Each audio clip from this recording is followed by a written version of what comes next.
Vivemos a era da imagem, do instantâneo, do jogo sobre as emoções. A juventude é cultuada. O padrão de beleza são corpos perfeitos, moldados, desenhados. Será que na tentativa de sermos aceitos e amados, estamos mergulhados em uma escravidão moral e social que vem com a ditadura da beleza? Vamos discutir essas questões juntos?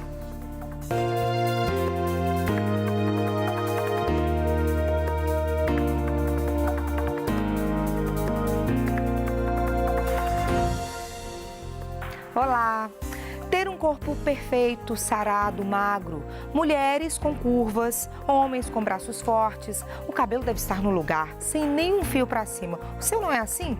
Recorra às químicas, horas. Acima do peso, tem remédio para o problema. Gordurinha localizada corre para lipo. E a pele? A pele tem que ser jovem, vistosa, com brilho natural. Não tem? Tem botox, aplicação de vários produtos, uai. E que escravidão é essa, não é mesmo, gente? Vivemos a era da ditadura da beleza. A nós, cabe seguir padrões impostos e ditos como o que traduz a ideia de beleza. Mas e a nossa individualidade nesse conceito? Até porque o que é beleza para mim, certamente não é para você, né? Bom, vamos discutir isso juntos, essas questões juntos, refletir sobre essas amarras sociais e tantos excessos, né? O nosso convidado hoje é o Dr. Lucas Miranda, que é dermatologista. Bom dia, tudo bem, doutor Lucas? Como vai? Tudo bem, Erika? Tudo bem, prazer recebê-lo aqui. Tá vindo aí de fora de um congresso, né, com o pessoal da área. E aí a gente pensa, esses exageros nos cuidados, tratamentos estéticos, eles têm sido uma linha mais do Brasil? A gente tem outros países que as pessoas também estão nessa busca. Como que tá isso? É um movimento bem globalizado mesmo, esse da beleza, da perfeição, tanto do rosto quanto do corpo, doutor Lucas? Isso é um movimento que a gente nota em qualquer parte do mundo, sabe? O que a gente vê no Brasil, a gente nota também em outras áreas, em outras regiões do mundo. Eu acredito que isso se deva mais em relação ao que a gente vive, a era do instantâneo, essa era que a gente consegue, que as relações são instantâneas, né? E que a gente consegue resultados imediatos, muitas vezes com procedimentos teoricamente minimamente invasivos, mas não isentos de riscos, né? As pessoas procuram por procedimentos achando que vão resolver algum tipo de problema de forma imediata, mas muitas vezes aquele procedimento era desnecessário. Então isso acontece não só no Brasil, mas acontece no resto do mundo. E aí você está dizendo que as pessoas acham que depositam essa esperança até de felicidade mesmo, né? Nesse conceito de beleza. E aí tem, por exemplo, quem te procura, quem vai procurar esses tratamentos, às vezes com outras lacunas, às vezes até com outros problemas de depressão, por exemplo, outras doenças sociais. Sim, isso é muito comum e eu acho que a função do médico assistente, seja do dermatologista, seja do cirurgião plástico, é diagnosticar realmente esse transtorno, né? Esse transtorno muitas vezes dismórfico corporal, que é justamente essa perda da percepção da realidade e perceber que aquilo que o paciente procura, na verdade, não é exatamente o que ele está procurando. Às vezes é um problema psicológico que ele tenta resolver com alguma transformação estética, mas aquilo realmente não vai deixá-lo mais feliz. Aquilo não vai atuar onde realmente é o problema, seja uma depressão, seja algum transtorno de dismorfia corporal. O que é esse transtorno, doutor Lucas, de dismorfia corporal? Na verdade, transtorno dismórfico corporal é um transtorno psiquiátrico em que a pessoa se enxerga de uma forma diferente. Às vezes ele acha que está gordo, às vezes ele se acha que está magro demais, ou com alguma, enfim, com o nariz grande. É uma distorção da nossa imagem, a gente se vê do jeito que a gente não é. Justamente, você se olha no espelho e você se enxerga de uma diferença, você se enxerga de uma forma distorcida. Isso é muito comum, as pessoas às vezes se enxergam, né, acima do peso ou nos procuram porque estão achando, meu nariz está muito grande, eu preciso colocar mais boca. E, na verdade, a pessoa está completamente bem dentro do padrão e muitas vezes a pessoa se acha inadequada. E aí você acha que, por exemplo, as redes sociais tão populares hoje, né? A gente está aí o tempo inteiro postando o que faz, o que come, por onde está andando. E a gente vê uma ideia de um padrão de beleza mesmo das famosas, das blogueiras, das atrizes, com rostos muito perfeitos, corpos muito perfeitos. Isso tudo influencia sobremaneira esse comportamento atual também? Com certeza. Acho que as redes sociais, elas são boas, por um lado, como tudo na vida, mas, por outro lado, aquilo exerce uma pressão muito grande, né? Eu acho que ela acaba vinculando beleza com felicidade, né? A gente vê pessoas belas, tendo momentos de felicidade, em lugares maravilhosos, e aquilo se torna uma busca incessante, né? Quem talvez não esteja numa praia paradisíaca, com um rosto, com uma pele maravilhosa, acaba se sentindo inadequado ou menos feliz por isso. Então não deixa de ser uma pressão no dia a dia, né? As pessoas acordam, já olham a internet, já olham o Instagram, as redes sociais, e vem aquela enxurrada de pessoas belas, felizes, em lugares maravilhosos e acabam se sentindo infelizes por isso. É uma pressão contínua, né? As pessoas acessam a internet o tempo inteiro durante o dia, em vários momentos, e elas têm contato com essas pessoas perfeitas várias vezes ao dia. Então isso realmente é uma pressão muito grande e acaba gerando transtornos psiquiátricos. E às vezes a gente fica até comparando a vida, né? São pessoas que às vezes vivem, o trabalho delas é aparência, são modelos e tudo mais. É bem diferente da vida da maior parte da população também, né, doutor Lucas? E a gente fica acabando comparando, né? Justamente. E a vida dessas blogueiras, na verdade, muitas vezes não é aquela perfeição que a gente vê, né? Aquelas fotos são muito produzidas, são muito pensadas e não são reprodutíveis na realidade. E é o que você disse, elas trabalham com isso, né? Elas trabalham para ter o rosto né, harmonizado, vamos dizer assim, com uma pele bonita, com uma roupa perfeita. Então, aquilo que a gente vê no Instagram é uma coisa realmente produzida e serve realmente para vender. Para vender, exato. Isso que a gente precisa ter consciência, né, doutor Lucas? Exatamente. E aí, quando as pessoas vão ao consultório, elas procuram, elas às vezes até levam fotos. Eu quero ficar assim, eu quero ter essa aparência. Como que é quando ela chega a essa abordagem inicial? Sim, é muito interessante. Acontece de levar fotos de uma blogueira, ou de uma atriz, ou de um ator, né? E a gente vê muitas vezes que talvez aquilo que ela está querendo modificar não é um gosto pessoal dela, às vezes é uma imposição externa, né? Às vezes ela nunca se sentiu insatisfeita, por exemplo, com um lábio.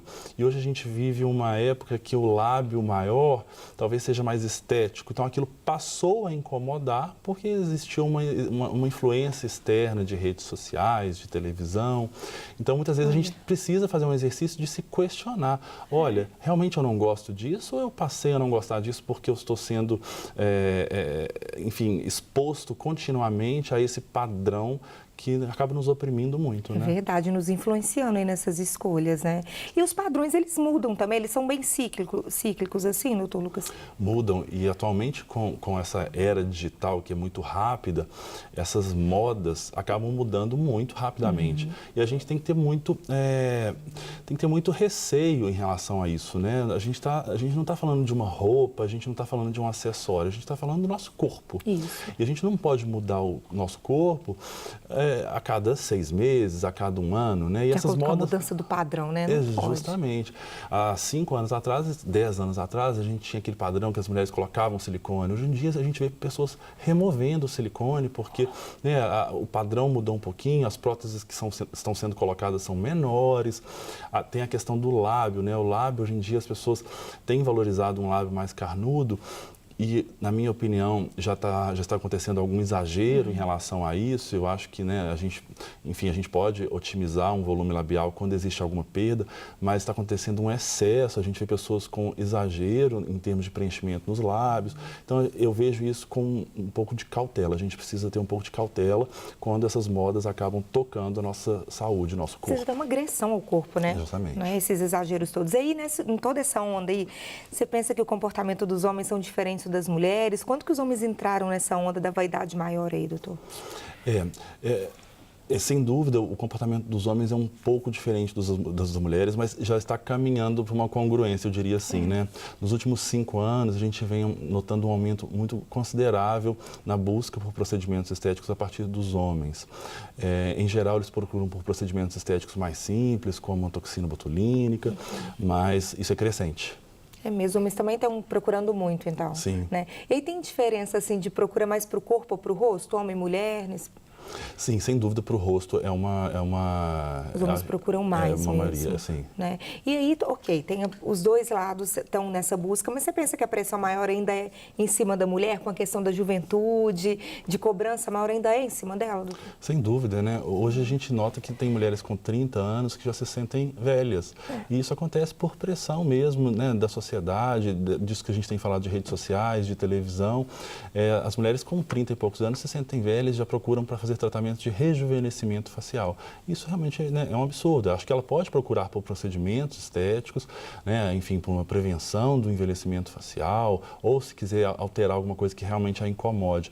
Mas eu recebo diariamente pacientes que se sentem envelhecidas com 30 anos. Isso realmente é um absurdo. Olha só. Então, e a procura está vindo cada vez mais cedo, então, de idade, né? Sim, sim. A gente nota pessoas muito jovens, às vezes eu recebo adolescentes querendo mudar algum traço do rosto numa idade precoce, de às vezes 14 anos. Que é muito precoce, muito precoce. Né? Nós separamos algumas imagens aí para a gente poder mostrar alguns exageros para você explicar para a gente, mas daqui a pouquinho, depois do intervalo, a gente vai mostrar. Enquanto isso, vamos convidar o pessoal, né? Se tiver alguma dúvida, quiser fazer alguma pergunta aqui para o Lucas, a hora é agora. Vamos para o intervalo rapidinho, a gente já volta respondendo as dúvidas de vocês. O nosso telefone é o DDD 31 98272 7293. A gente volta já.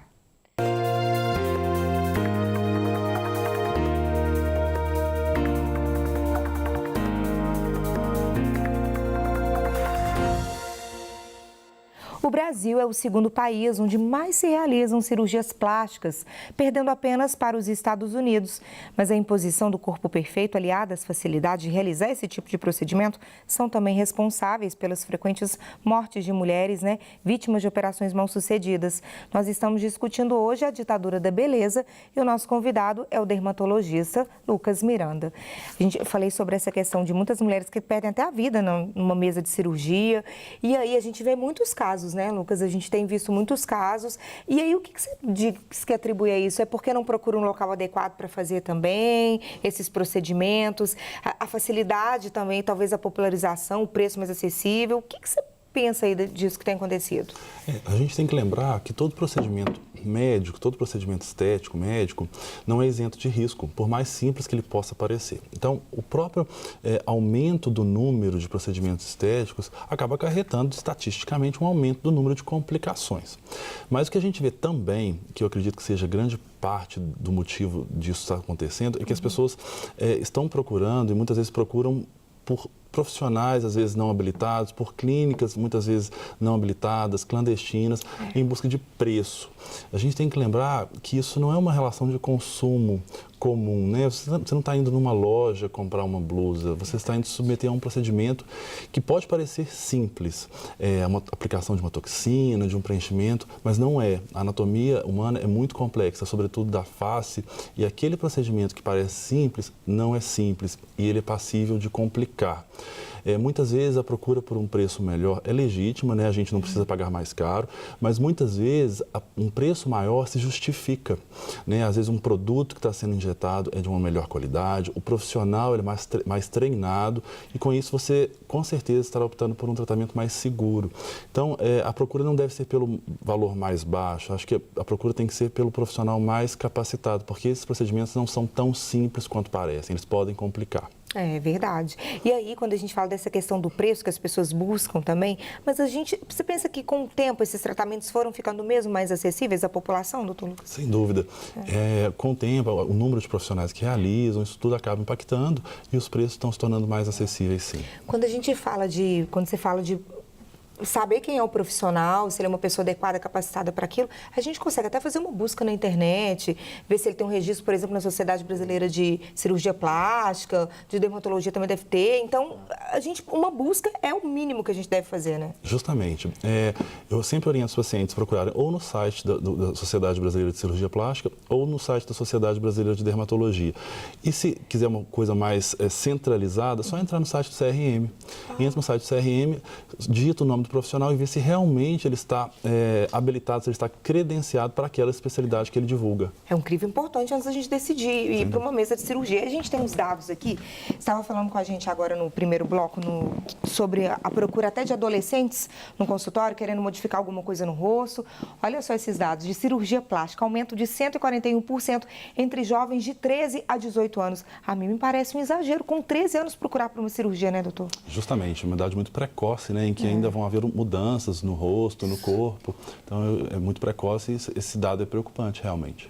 A gente tem mais um aqui, olha só, o Brasil lidera o número de procedimentos entre jovens dessa faixa etária, né, que a gente falou.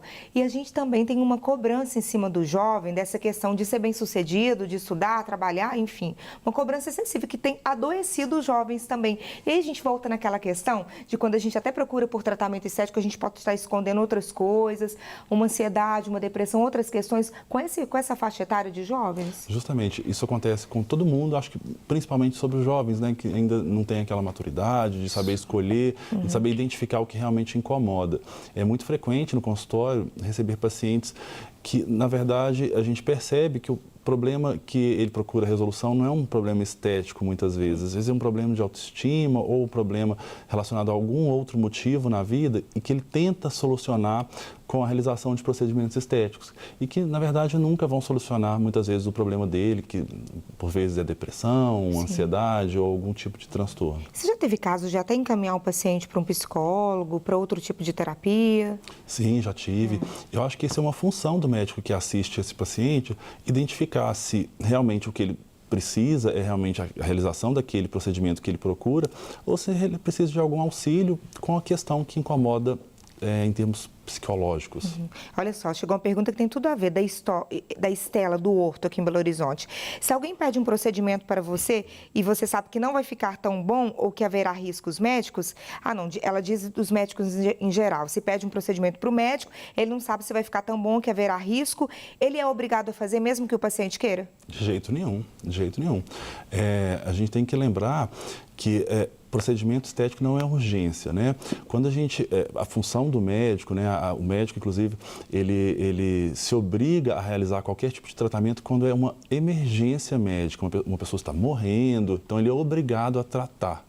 Fora isso, o médico pode se negar. Então, para procedimento estético, se ele percebe que o resultado não vai ser o ideal ou que tem um risco envolvido muito grande, ele pode realmente falar, olha, não vai ficar legal, ele pode se negar a fazer com todo o respaldo. E é o certo, né? Afinal de contas, a pessoa que procura um médico, ela pode chegar muitas vezes pedindo por um procedimento estético, mas aquela pessoa que procura e pede por esse procedimento, ela não tem conhecimento técnico. Então, é função do médico, como consultor de saúde, falar, olha, não vai ficar legal, vamos fazer um outro tipo de procedimento ou não vamos fazer nenhum tipo de procedimento porque não vai ficar legal, apesar de você estar me pedindo. Você acredita que os médicos têm feito essa reflexão de fato hoje em dia? Eu acredito que muito, sim. Infelizmente, existem maus profissionais que, infelizmente, não fazem, mas eu acredito que o ideal que se fizesse, né? Ok, bom, chegou mais uma pergunta, agora da Rita do Calafate. Se o paciente se arrependeu da cirurgia plástica, ele consegue reverter ou ficar igual ele era antes? Depende muito do caso, né, Érica? Enfim, depende do que foi feito. Em alguns casos é possível, sim, pelo menos amenizar essa distorção que não foi... Que não foi... Mas depende do que foi feito, né, doutor Lucas? Exatamente. Bom, a gente tem mais alguns dados aqui, olha só. Nos Estados Unidos, 4% das pessoas submetem a cirurgia estética são adolescentes. É um número menor do que aqui do nosso país, né? É uma mudança de comportamento dos próprios... da sociedade mesmo, né? De comportamento dessas pessoas onde elas estão, não é? Sim, a gente no Brasil vive uma pressão por perfeição muito grande, né? Visto o número de academias, salões de beleza, enfim, esse comércio relacionado à estética.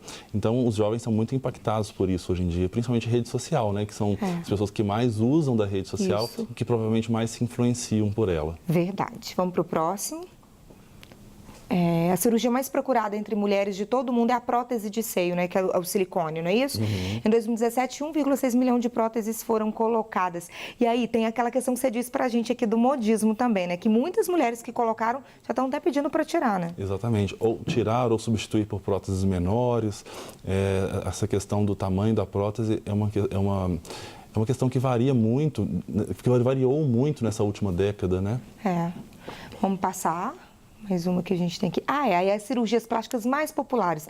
A gente tem um ranking que é aumento da mama, lipoaspiração, cirurgia das pálpebras. Tem várias aqui cirurgias que também, essa procura também vai mudando com o tempo. Alguma você destacaria aqui pra gente? Gostaria de comentar, doutor Lucas? Eu acho que a mama é o que realmente nos chama mais atenção, né? Ela lidera e a mama, é o que eu disse, é muito curioso esse movimento que ela cursou nesses últimos 10 anos em relação ao volume da prótese implantada. Você nota que o oitavo ali houve um aumento também da redução da mama, né? Do número de pessoas que procuram por reduzir essa mama. O que é esse facelift? Facelift é uma cirurgia de lifting facial. Para tirar pele, excesso de pele, para justamente fazer um rejuvenescimento global da face. Para ter um rosto mais jovem, seria Justamente, isso? são pessoas normalmente um pouco mais maduras, que já exibem algum tipo de flacidez na face e região de pescoço, né? Justamente para tirar esse excesso de pele e reestruturar. Aí, quando a gente fala dessa questão de rosto mais jovem também, a cirurgia das pálpebras, elas entram aí? Porque a pálpebra vai sofrendo uma caída com o tempo? Sim, a pálpebra é a pele mais fina do nosso corpo, né? Então, ela começa a apresentar flacidez, às vezes, muito precocemente. A cirurgia das pálpebras, ou blefaroplastia, é justamente essa cirurgia em que há a remoção de pele, tanto da pálpebra superior e pálpebra inferior, quando existe flacidez. E, às vezes, alguns procedimentos, eles são feitos... O adequado é se fazer em hospitais, em clínicas, tem essa diferença, Lucas? Alguns procedimentos podem ser feitos em clínicas sem nenhum tipo de incremento do risco. Outros, aconselho-se que faça-se em ambientes hospitalares, com todo tipo de monitorização e segurança. Depende do tamanho da cirurgia, do que é, na verdade, né? Sim. A gente tem mais um dado aqui, olha só, de procedimento não cirúrgico mais popular, continua a ser os injetáveis como a toxina botulínica, que é com a toxina, que é o Botox, Sim, é isso? Exatamente. Seria O Botox é a marca, né? Existem algumas marcas no mercado de toxina botulínica. E a toxina botulínica, a injeção da toxina botulínica, ela é o procedimento mais realizado no mundo todo. Olha, e aí, para que serve a injeção da toxina? É para quê? O que ela trabalha na pessoa? É no rosto? A toxina botulínica é um medicamento que é utilizado em diferentes vertentes hoje na medicina em geral. Na dermatologia, a gente usa para estética, ela é um bloqueador da musculatura, então ela vai tornar a musculatura que faz a mímica facial mais relaxada. Então, você impede a formação de rugas na glabela, na testa, ao redor dos olhos. Então, você impede que sua pele vá se marcando ao longo do tempo por essa contração quando você sorri, quando você chora. A gente usa a toxina também para outros fins, como hiperidrose das axilas, que é o excesso de suor nas axilas. Usa-se muito também para tratar dor de cabeça, seja aquela cefaleia tensional comum, seja enxaqueca. Então, ela tem múltiplos usos hoje em dia. Mas o que a gente mais faz em consultório, sem dúvida, é estético, né, para aliviar essas rugas da face e para suor excessivo de axilas. É de baixa complexidade, a gente pode dizer? Sim, é um procedimento que pode ser feito em consultório. Obviamente, o médico precisa ser treinado para evitar, enfim, riscos, mas é um procedimento muito simples. Mas aí, quando passa o efeito dele, volta do jeito que era? Como? Sim, a durabilidade é em torno de 4 a 6 meses. E assim que passa esse efeito, volta-se exatamente o que era antes. Muita gente acha que pode voltar mais flácido ou pior do que era. Na verdade, não. O medicamento ele para de agir naquele lugar e volta-se o que era Ele antes. Paralisa, como se paralisasse essa evolução das rugas. Sim, ele diminui a contração, exatamente. Ok. Bom, a gente tem aqui agora, acho que a gente já tem as fotos, né? Isso, para comentar aqui com a gente. A Jack Stallone, que é a mãe do Sylvester Stallone, né? E aí, a gente vê um rosto bem, não sei, exagerado. Comenta pra gente o que você está vendo aqui, Lucas. O que mais chama atenção, talvez, seja o excesso de volume que ela colocou nos lábios, né? Existe também, provavelmente, preenchimento na região das maçãs do rosto, na região do queixo, mas o lábio é o que mais chama atenção. E volta naquilo que a gente vinha falando, né? Que as pessoas, às vezes, enfim, procuram por lábios cada vez maiores nesses últimos anos, e isso acaba gerando, infelizmente, algumas deformidades. Vamos passar para a próxima. A Gretchen também, que é muito clássico, né? Como que a Gretchen fez tanta cirurgia, foi modificando mesmo até a expressão dela, né? A Gretchen, quando jovem, foi uma mulher muito linda, né? Muito bonita. E ela foi fazendo muitos procedimentos. Acredito que ela tenha colocado alguns materiais permanentes no rosto, né? Na maçã do rosto. Como assim permanentes? Alguns preenchedores usados antigamente, ainda usa-se em casos muito selecionados, mas alguns preenchedores no passado, como o PMMA, eram permanentes, não precisavam ser recolocados. Acreditava-se que aquilo era inócuo, mas a gente percebeu que esses preenchedores de PMMA, na verdade, eles eram muito imunogênicos, eles poderiam gerar reação de corpo estranho, então não se usa isso mais. E pessoas que têm PMMA no rosto não devem fazer outros tipos de preenchimento, nunca mais. A Gretchen, acredito que ela até tenha feito preenchimentos muito recentemente, na tentativa de melhorar o que havia acontecido com ela, mas na verdade é uma conduta que eu particularmente não teria, porque o próprio PMMA já contraindica qualquer tipo de colocação de outro preenchedor, seja um preenchedor nobre ou não no futuro. Mas eu acredito que ela tenha feito, depois do PMMA, a injeção de ácido hialurônico, que é um bom preenchedor, mas que tem riscos. Esse procedimento tem riscos porque não se deve mexer aonde tem PMMA. Ela já tinha esse outro Já tinha há produto, muitos anos. Né? Qual que é o próximo aqui? A Anitta. Ela admite, ela fala, se abre publicamente dizendo que ela realmente faz muito procedimento, não se arrepende disso, mas é um caso de que acha que ficou mais bonita mesmo, doutor Lucas? Acredito que sim, né? Eu acredito que ela fez alguns procedimentos que foram muito bem sucedidos, né? O que realmente é muito polêmico, tem pessoas que gostam, outras não gostam, é em relação ao lábio. Tem gente que acha o lábio um pouquinho volumizado demais, outras pessoas gostam. Mas ela fez a rinoplastia, o nariz está bem diferente. Ficou muito bom, né? Acho que ficou harmônico para o rosto dela. Eu acho que foi um procedimento bem sucedido, pelo menos a maioria deles. Nesse caso, foi bem sucedido, Sim. né? A gente tem mais um exemplo aqui. A Inês Brasil. Olha a Inês antes e a Inês depois, gente. Exatamente. Ela tem um volume facial muito grande. Você vê que ela está com um aspecto de rosto até inchado, provavelmente por injeção de preenchedor, né? Por infusão de preenchedor. Mas parece que até os olhos estão diferentes, a sobrancelha dela. Não tá? Sem dúvida, sem dúvida. Houve um exagero, sim. O próximo. A Meg Ryan. Que sempre foi uma mulher muito bonita, né? Exatamente, uma mulher linda. Exagerado. Mas que acabou incorrendo em exagero. Você vê que ela tem um volume muito grande no lábio, de novo na maçã do rosto, a maçã do rosto muito insuflada, acabou que muda muito artificial, sim. Muda a expressão, a gente às vezes não sabe qual que é a expressão que a pessoa está tendo. Justamente. Né? Muda o formato dos olhos, né? Isso acaba mudando completamente a feição da pessoa. Tem mais algum exemplo aqui pra gente? O Ken humano. Fez várias cirurgias para poder ficar parecido com um boneco, né? Sim, esse é um caso, né, clássico que a gente vê sempre na mídia, porque é uma pessoa que realmente, talvez, obviamente eu não conversei, mas talvez tenha algum tipo de transtorno dismórfico corporal, alguma coisa nesse sentido, porque ele não se aceita e era um rapaz, né, bonito, não precisava de grandes interferências e que acabou incorrendo em alguns exageros, né, excesso de volume em alguns pontos do rosto. É um exagero muito grande também, né? Tem mais algum aí, pessoal? Não, acabaram nossas fotos. Vamos daqui a pouco fazer mais um intervalo. Tá chegando mais participação pra gente. Se tiver mais alguma pergunta aí de casa, pode mandar. O telefone é o 31 982 727293. A gente volta já.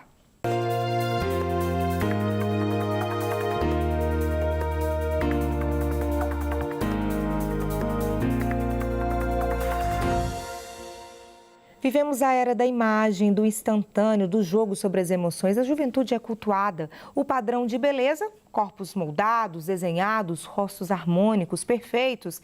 Será que na tentativa de sermos aceitos e amados, estamos mergulhados em uma escravidão moral e social que vem com a ditadura da beleza? Qual a sua opinião? Bom, hoje nós estamos recebendo o médico dermatologista Lucas Miranda e agora chegou uma nova convidada aqui com a gente também para poder participar das nossas discussões, que é a psicóloga Adriana Roque. Bom dia, Adriana, tudo bem? Bom dia. Tudo bem? A gente falou aí muito com o doutor Lucas sobre essa questão de que às vezes as pessoas buscam por esses tratamentos e às vezes estão escondidas outras questões, né? Que não é, na verdade, nenhuma busca pela beleza. O que você pensa disso?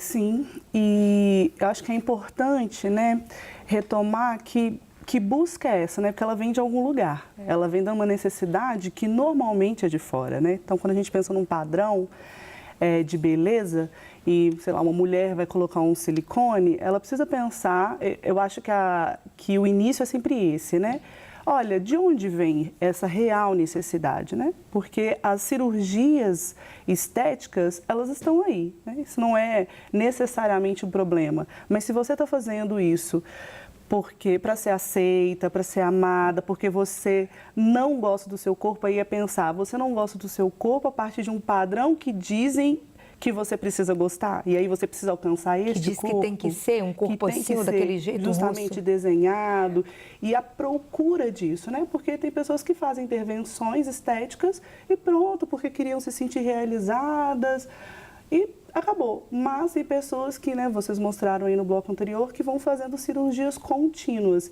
E aí, nesses casos, a gente precisa olhar que tem algo, né, por trás, assim. Uma aceitação exacerbada pelo outro, querer ser acolhido o tempo inteiro. E aí não vai resolver isso num consultório, né, para poder fazer essas mudanças, né? Sim. Pelo sim. menos não no consultório dermatológico, Não, talvez num consultório dermatológico. psicológico, né? Exatamente. E aí é entrar em contato mesmo com as questões, entender, né, o porquê que se sente tão pressionada a fazer contínuas cirurgias estéticas, né? O que tem por trás, né? Porque a psicologia ela veio desse lugar, né? Do olhar daquilo que não está sendo dito, né? de fazer essa investigação. E olha só, aí, a Laura do Padre Eustáquio quer saber o seguinte: essa era das fotos nas redes sociais impulsiona esse aumento de cirurgias plásticas? Vocês acham que sim? Acho que sim, a gente já tem até um termo que chama efeito selfie. O efeito selfie é justamente esse efeito em termos estéticos em quem tira a foto, né? A selfie é uma foto tirada pela própria pessoa, né? Normalmente a distâncias aproximadas de 30 centímetros. E isso acaba gerando algumas distorções. O nariz acaba aparentando maior, a testa mais plana. Então, essas distorções do efeito selfie acabam impactando as pessoas que acabam buscando por procedimentos para alterar aquilo que é inestético. Mas esse efeito selfie muitas vezes não é real, né? Como eu disse, é uma distorção fotográfica. E as pessoas acabam procurando esse incremento do número de procedimentos, eu acredito que em parte seja devido a essa era de selfies que a gente vive. E a gente tem que ter muito cuidado, né? Essa busca incessante por procedimentos acabam gerando o que a gente viu nessas exageros pessoas. Aí, né? Olha só, o Rodrigo de Itabirito quer saber o que é beleza para vocês. O que é para você beleza, Adriana? Nossa, se sentir confortável. Mas para se sentir confortável precisa passar por um processo de autoconhecimento, de entender o que é seu e o que é do outro, né? Porque senão você vai achar que está se sentindo confortável, mas ainda dentro do padrão, assim. Então, tem o padrão, eu só vou me sentir confortável quando eu alcançá-lo. É necessário um processo de autoconhecimento para entender quem realmente você é, quais são as suas demandas, mas, sobretudo, largar a mão dessa verdade única, né? Desse padrão único. Né? Nós somos tão diversos, né? Estamos aqui e somos tão diferentes, não tem como eu querer alcançar um padrão ou outro. E para você, Lucas? Sempre foi na humanidade muito difícil conceituar beleza, né? A gente sabe que beleza é aquilo que agrada aos olhos e é muito subjetivo. Existe em dermatologia, em medicina em geral, algumas métricas que a gente consegue mensurar a beleza ou tentar projetar beleza. Mas esse conceito, eu acredito que acaba sendo ainda também subjetivo, sabe? A beleza, ela está na diversidade. E, infelizmente, o que a gente tem visto hoje em dia com a harmonização facial é uma uniformização facial. Tá todo mundo começou, do mesmo jeitinho. Justamente. E isso não necessariamente é belo. Ao meu ver, na verdade, não é. A gente deve usar, sim, os procedimentos estéticos ao nosso favor. Eles estão aí cada vez mais minimamente invasivos, com riscos menores. Acho, sim, que as pessoas talvez devam procurar quando incomoda, mas a gente tem que tomar muito cuidado para não estar incorrendo em excesso e não procurar por procedimentos simplesmente por aceitação, por enquadramento, por adequação num padrão de beleza. O que torna a gente bela é justamente essa diversidade. Cada um tem um rosto diferente, de um formato diferente, de cor diferente. Enfim, penso que a beleza vai muito por aí também, né, gente? Justamente. O que a gente tem de diferente aí. Bom, tem uma pergunta agora do Daniel, de Anápolis, Goiás, que participa aqui com a gente. Olá. A vaidade é própria de qualquer pessoa, sendo moderada e saudável, é válida, pois com isso gira a roda da economia. O amor é cego, mas a sociedade capitalista não. O que vocês pensam dessa fala do Daniel? Eu acho que independente de girar a roda da economia, eu vejo que os procedimentos estéticos, eles estão aí para auxiliar se a gente usá-los de maneira ética, de maneira responsável. Eu atendo inúmeros casos em que pacientes têm algum tipo de alteração estética, às vezes um nariz que realmente não agrada, ou algum tipo de alteração que está acabando afetando a autoestima desse paciente. Então, nesse caso, o procedimento estético é maravilhoso. Eu vejo restaurações de autoestima que mudam o comportamento da pessoa. Às vezes, uma pessoa mais reclusa, que não consegue interagir, tanto na vida pessoal quanto profissional, que às vezes um pequeno detalhe que a gente consegue alterar, você acaba alterando o curso da vida da pessoa para o lado bom. Então, os procedimentos estéticos eles são válidos se usados de forma ética e responsável.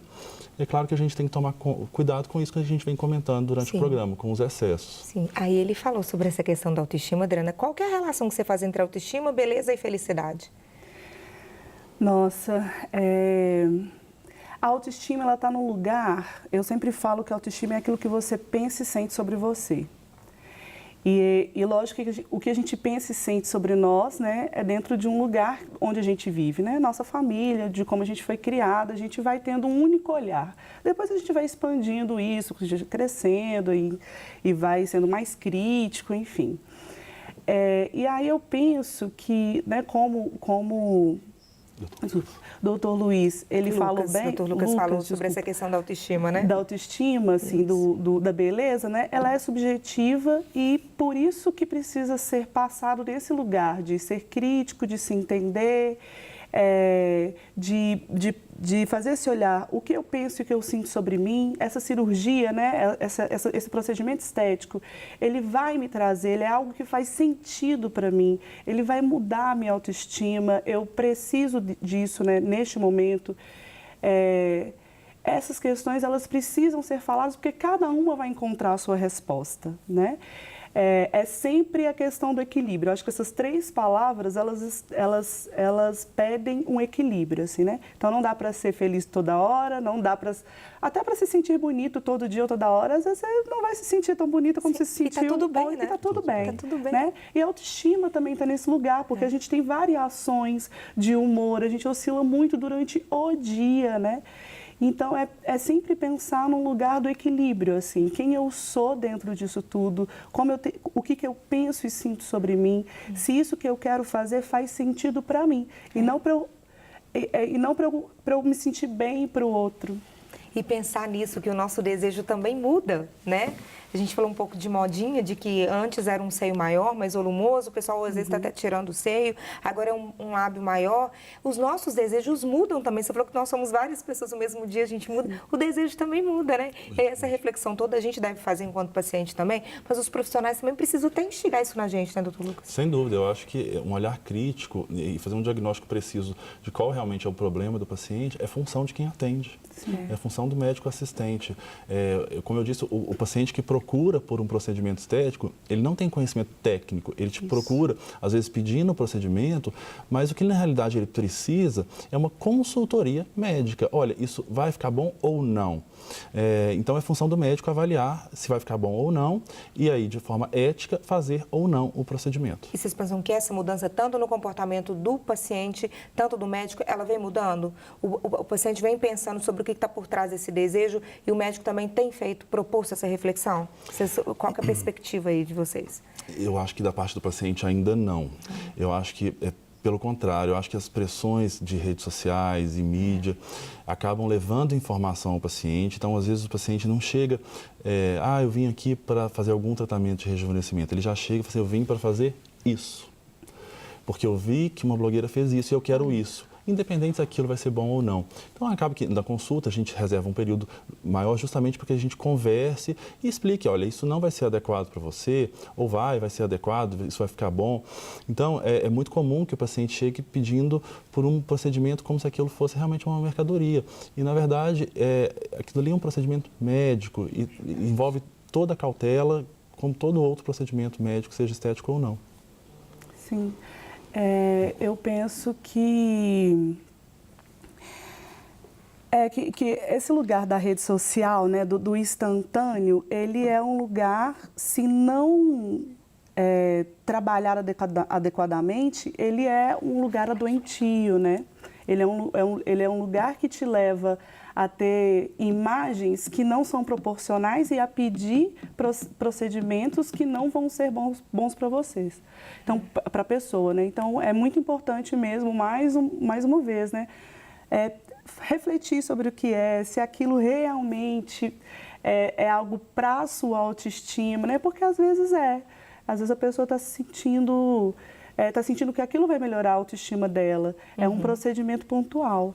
Ok. Gente, queria agradecer que a gente fica então com essa reflexão que vocês deixaram aí pra gente hoje. Muito obrigada pela participação, doutor Lucas. Obrigada. Trana, obrigada por ter podido vir. Um ótimo dia para vocês. Obrigada a vocês também pela companhia, pela participação de hoje. A gente fica por aqui, mas amanhã a gente está de volta. Até lá.